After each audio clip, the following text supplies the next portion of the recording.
Dafoe நிறுவன இயக்குனர் சந்திரமோகன் தெரிவித்துள்ளார். கனிம வளங்களை எடுத்து முறையாக செயல்படுத்த நடவடிக்கை எடுக்கப்பட்டுள்ளதாகவும் சிறு குறு மற்றும் நடுத்தர தொழில் நிறுவனங்களை ஊக்குவிக்கும் வகையிலான அறிவிப்புகளும் இடம்பெற்றிருப்பதாகவும் கூறியுள்ளார்.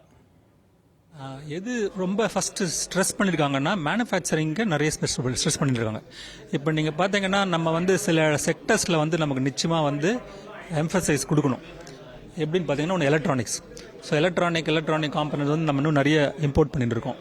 ஸோ அதனால் அந்த செக்டருக்கு 20,000 crore ஒரு 40,000 crore அலோகேட் பண்ணியிருக்காங்க. ஒரு 10,000 கோடி அவங்களுக்கு ஈக்விட்டி அலோகேஷன், அவங்களுக்கு நல்ல MSME innovative people are actually int innovation, அது மாதிரி நல்ல குட் எம்எஸ்எம்இ பீப்புளுக்கு ஈக்விட்டி எப்படி கொடுக்கறதுன்னு தெரியும். Trade scheme, trade receivable discounting ஸ்கீம்னு ஒரு பிளாட்ஃபார்ம் இருக்குது. அந்த பிளாட்ஃபார்ம் வழியாக இனிமேல் சிபி பப்ளிக் செக்டர் அண்டர்டேக்கிங் ஃபுல்லாகவே அது வழியாக தான் பே பண்ணவங்க இருக்காங்க. ஸோ இது மாதிரி எம்எஸ்எம்இ கொடுத்துருக்கிறது நிச்சயமாக பெனிஃபிட் வரும். மத்திய பட்ஜெட்டில் பெண்கள் முன்னேற்றத்திற்கான பிரத்யேக அறிவிப்புகள் இடம்பெற்றிருப்பது மகிழ்ச்சி அளிப்பதாக இண்டிபெண்ட் நிறுவன இயக்குனர் ராணி முரளிதரன் தெரிவித்துள்ளார். பட்ஜெட்டில் அனைத்து மாவட்டங்களில் பெண்கள் விடுதி அமைக்கப்படும் என்ற அறிவிப்பு வேலைக்கு செல்லும் பெண்களுக்கு மிகவும் உதவிகரமாக இருக்கும் என்று கூறினார். ஷீமார்ட் என்ற அறிவிப்பின் மூலம் பெண் தொழில் முனைவோர் அதிகரிக்க வழிவகுக்கும் என்றும் தெரிவித்துள்ளார். பெண்களுக்கான விஷயங்களை பத்தி அவங்க டச் பண்ணியிருக்காங்க. அதுல சில பாசிட்டிவ்ஸ் இருக்குங்கிறது கேட்டது ரொம்ப சந்தோஷமா இருக்கு. ஒரு முக்கியமான விஷயம் நான் விமென்ஸ் ஹாஸ்டல் சொல்லுவேன். எவ்ரி டிஸ்ட்ரிக்ட்ல விமென்ஸ் ஹாஸ்டல் வரணும் அப்படிங்கும்பொழுது அது எவ்வளவு பெரிய விஷயம். இந்தியாலேயே எல்லா டிஸ்ட்ரிக்ட்லயும் விமென் ஹாஸ்டல் வந்துருச்சுன்னா பெண்கள் வேலைக்கு போகணும்னு நினைக்கிற பெண்கள், நல்ல வேலை வாய்ப்பு இருக்கு ஆனா எங்களால சேஃபா இன்னொரு ஊர்ல போய் வேலை பண்ண முடியல அப்படின்னு நினைக்கிற பெண்களுக்கு இது ரொம்ப நல்ல ஒரு வாய்ப்பு.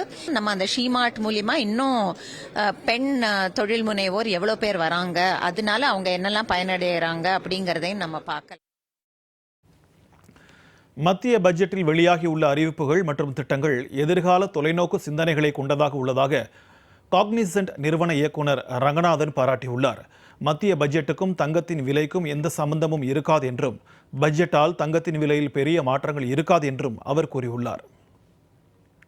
5 வருஷம் கண்டினியூஸாக அவங்க பண்ணுறதா இருந்தால் அவங்க பணம் போட்டதும் பார்த்தீங்கன்னா 5 வருஷத்துக்கு அதுதான் போட்டிருக்காங்க. ஸோ அந்த சேஞ்ச் எல்லாம் பண்ணிட்டு போனால் எக்ஸிக்யூட் பண்ணான்னா நம்ம இந்தியன் எக்கானமியே ஃபுல்லாக மாறிடும். தங்கம் ஒரு கமாடிட்டி, அது குளோபல் ப்ரைஸஸ் படி மேலே கீழே போகும். அதுக்கு இறக்குமதி ஏற்றுமதிக்கு இதெல்லாம் பண்ணுறது அது it's depends on global market. அதனால் நம்ம அதை போய் தொட்டான்னா ஒன்றும் அதுக்கு பலன் ஒன்றும் இருக்காது இந்தியாவுக்கு. மத்திய பட்ஜெட்டில் ரயில்வே தொடர்பாக அறிவிக்கப்பட்டுள்ள திட்டங்களை வரவேற்பதாக தமிழ்நாடு வணிகர்கள் சங்க பேரமைப்பு தலைவர் விக்ரமராஜா தெரிவித்துள்ளார்.